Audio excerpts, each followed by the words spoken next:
pieces of advice you would give to people who are looking to succeed in business?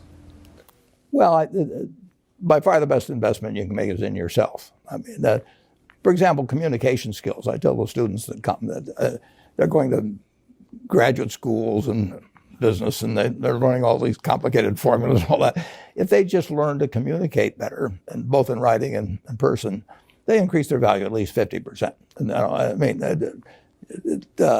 if you can't communicate, somebody says, it's like winking at a girl in the dark. Nothing happens, basically. And you have to be able to get forth your ideas, and that's relatively easy. I did it myself with the Dale Carnegie course. Some people wish I'd taken a shorter course now in terms of my talking later on. But it's just hugely important. And if you invest in yourself, nobody can take it away from you. I mean,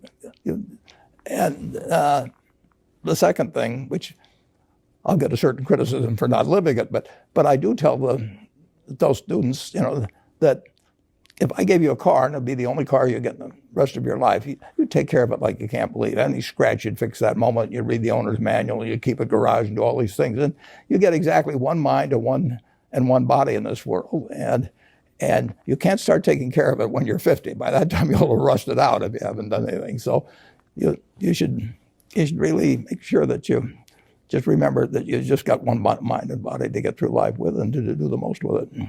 What about life advice? Well, life advice is, the most important thing,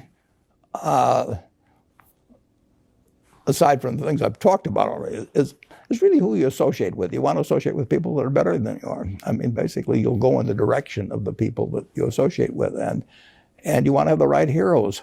You want people, if you want to emulate somebody, you better pick very carefully who you want to emulate. And when obviously you can't pick your parents. They're going to have an enormous influence on you, but you don't get a choice on that. But you get choices as you go down the line, and who you admire, who you want to copy, and the most important for most people in terms of that decision is their spouse. It's also important in terms of a partner in business, but the partner in life is the most important one. You want to pick a spouse that's better than you are, and then he or she, and you hope they don't figure it out too fast. Great. Biggest mistakes people make when investing? Well, they try to, they just don't realize that all you have to do is just buy a cross section of America and then never listen to people like me or